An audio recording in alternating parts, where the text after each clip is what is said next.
สวัสดีค่ะพี่น้องค่ะคลิปนี้พัชชาจะพาพี่น้องมาทำกลีบกระทงจากใบมะนาวค่ะพี่น้องค่ะนี่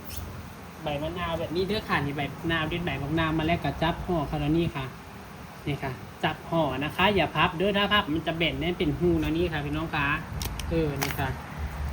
เราจะใช้1กลีบกับใบมะนาว3ใบนะคะต่อ1กลีบทำเป็นกลีบกระทงนะคะพี่น้องค่ะแบบสวยๆเลยพี่น้องทำไปลอยได้ทำไปขายได้เด้อค่ะ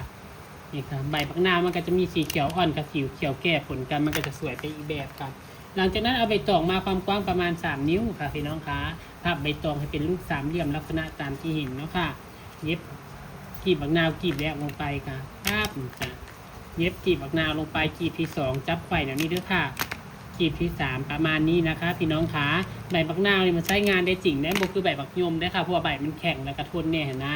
แล้วก็พับด้านขวาเข้ามาค่ะพี่น้องคะให้เป็นเหลี่ยมนะคะให้มันเลยใบผักนาวออกหน่อยนึงนะคะด้านซ้ายกับพับเข้ามาคือการให้เป็นเหลี่ยมลักษณะแบบนี้ค่ะพี่น้องคะ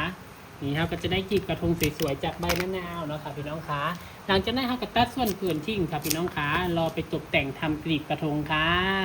กดแชร์เด้อค่ะพี่น้องคะ